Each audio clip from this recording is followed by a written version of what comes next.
quote-unquote home. We're actually returning to Gnasty's world. They actually did not hide the dragon inside the final dragon's mouth. They hid him where you'd least expect it, where the other dragon was standing. This dragon only appears after you beat Gnasty Gnorc.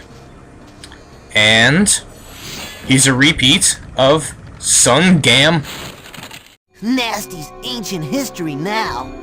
So, what's in there? I believe this is Gnasty's treasure hoard. But the gate will not open until you have found everything in the Dragon Kingdom. Come back when you have reached 100%. You gotta spend money to make money, Spyro. You need to collect every single dragon and gem in the game in order to open up this dragon head. But because this is a glideless challenge, of course, that's not actually possible. So let's go ahead and start breaking that immediately. Hack, take me to the Artisan's world. We have some flights to take care of. And I'm not just talking about balloon rides.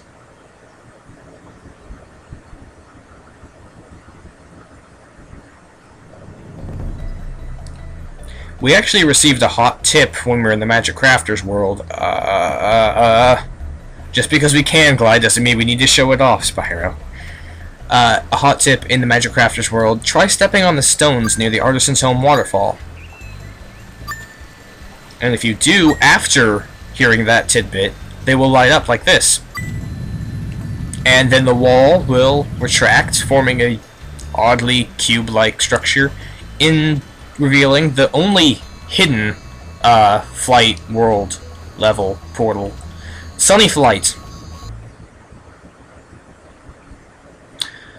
Now, the flight levels work quite different from regular levels in that they are time attacks. You always have infinite superfly. Instead of gliding, you will take to the air, and you have to collect 8 of 4 different things. In Sunny Flight, we must collect barrels, which come 2 at a time on these trains. And the enemies generally do not have a theme that pertains to the world, and nor do the structures. Like, these chests could be anywhere in the Spyro universe. Every time we blow open a chest, it adds a bit more to our time. If we run out of time, then we lose. We have to try again or quit. And after you collect all 8 of a certain set of thing, you'll be given a number of gems. The reason the flight levels are difficult is you get so many gems for collecting all arches, all barrels, all chests, and you haven't seen them yet, but all planes. If you collect all of them in one go, however, you get a special category, the 5th category, which is where the remainder of the gems are. And these are the planes. They fly around in circles, going in different directions, and they're really easy to flame. Sunny Flight, definitely the easiest of all the flight levels. Flight levels generally follow some sort of a linear path, like I followed a pretty much linear path, but they can be done quicker in shortcut taking paths. I'll explain more of Spyro's flight mechanics in the next world. When you collect everything, Spyro just takes to the sky. Off he goes. And then the parts do a little jig, and there you go. 60 gems for every category, including all in one, for a total of 300 gems. And I got a new world record. But that's all I need to do.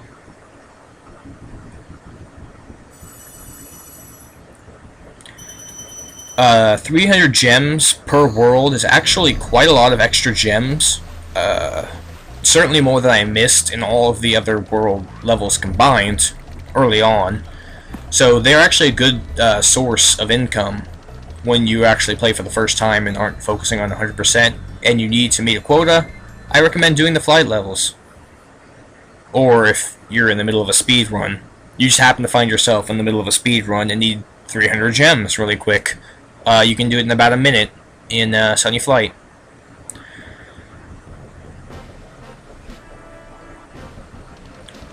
In the Peacekeeper's world, we actually saw the flight portal when we were blowing open cannon formations, or canyon formations, excuse me, with the cannon. The night flight, being heavily guarded by a dead man. Now, every flight level has the same total of 300 gems, even though they get harder in difficulty and change their objects. In this level, we have the sparkling red rings, also chests, lanterns, and archways. They repeat a lot of objects from flight level to flight level, but some have unique things, like the trains are unique. This one has lanterns, which are not unique to any level. If we miss one of these chests, then we're pretty much boned. At that point, you want to either dive bomb into the water, hit start, and then go to retry, or just turn off your PlayStation 1 console, because you probably aren't going to finish in time. Lanterns, just flame them. I'm not sure how the fire turns, at what point the heat generated from the flames actually turns into electricity, or what they're doing building lanterns behind a wall of rocks, but I guess dragons aren't really seafaring type to begin with, so they don't need the lanterns for the same purpose as we do.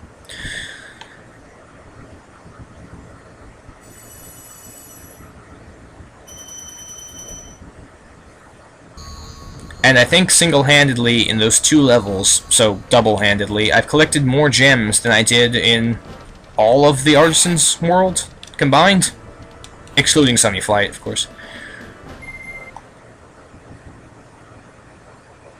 Now, we do have other gems missing from levels in the Peacekeeper's world, but you've already seen what those are, so just assume, in your mind's eye, that I went back and collected them while gliding. Yeah. Oh! Yeah, keep picturing it. Oh, that was a sweet move. Yeah, I really sure would have recorded that one too. In the Magic Crafter's world, come back now. Okay, I can wait. You ready? Okay, in the Magic Crafter's world, it wasn't really hidden so much as forced. You will accidentally run into the Crystal Flight level if you supercharge and take a turn, and not take a second turn. The Crystal Flight operates almost as Sunny Flight, slightly darker water though. This level has no unique objects. The rings, the archways, the chests, and the planes. You'll find that they use archways in every flight level, and also chests in every flight level, because they're just so generic to the Dragon Kingdom. They could be in any location. I probably should point out that Spyro will actually fly faster the closer you are to the ground, much like the supercharge. If you were close to the ground, then the game assumes that you were nosediving, which means you would pick up speed, and vice versa if you were climbing in altitude. Plane! Yes! Just enough to avoid having to redo the entire level. If I can get enough planes in the next 4.7 seconds, 2.5 seconds, 4.4 seconds, 2 more planes to go. Oh, they have scarves on. Those are going to get caught in the propellers. You should probably be careful about those.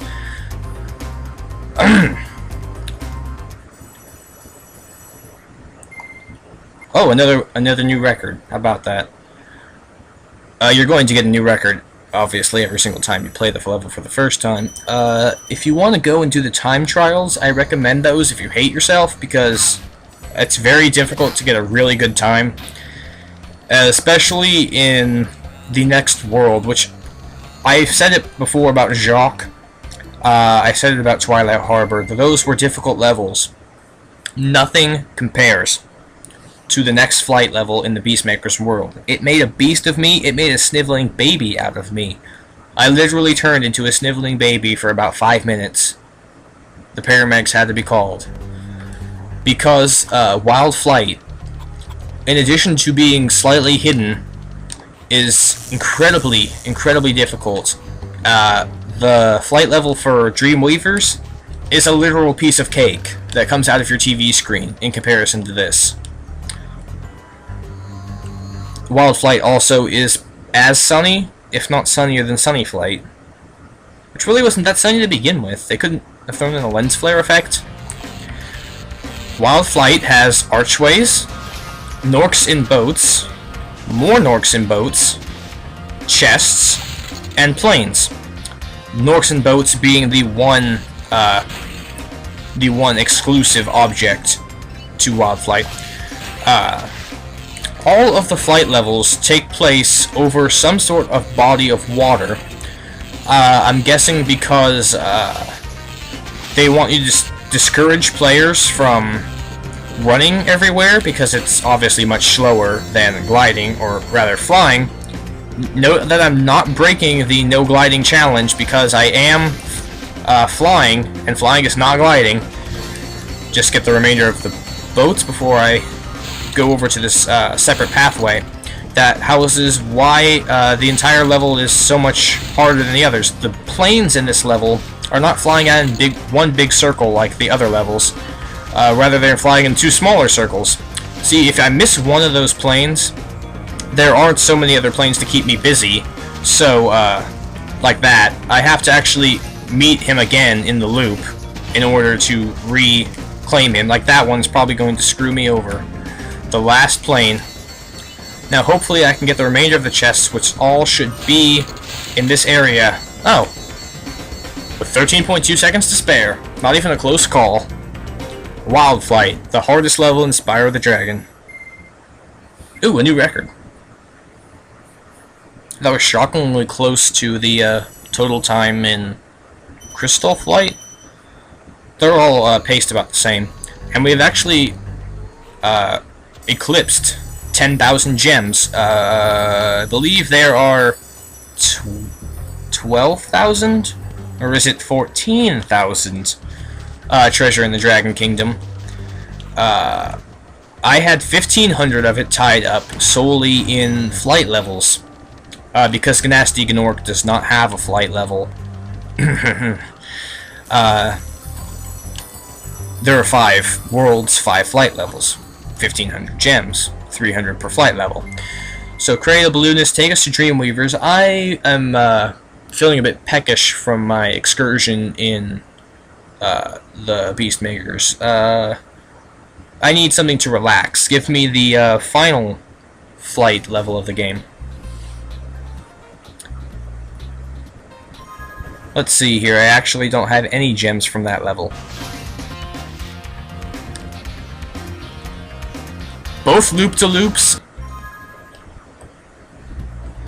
Note that because we have collected their gems, these two will remain small every time we revisit Dreamweaver's world, which is nice, because otherwise every time I want to go up here and play Icy Flight, I would have to go all the way up, shoot them with the cannon, come down and kill them.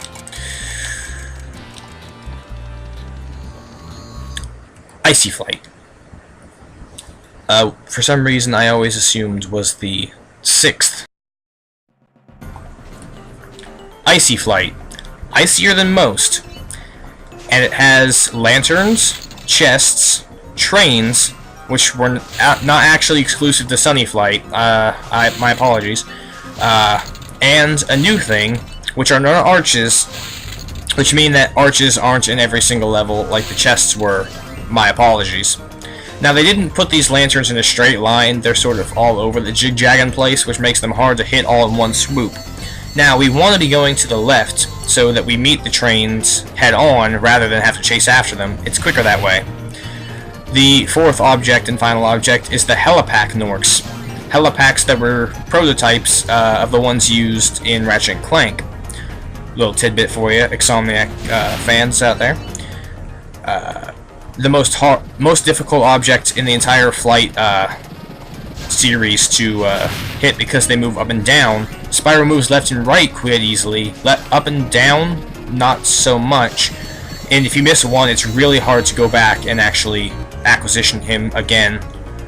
Now, I'm missing one train and a number of boxes, so I have to stay on the tracks until I find the train, and then hurriedly land, turn around, and re-access the section of the level with the chests. I see a chest directly ahead. Those were also all over the jig-jag in place, so it was difficult to hit them all in one swoop. But even with that large mistake, I still survived with 7.2 seconds left, so really not a difficult level.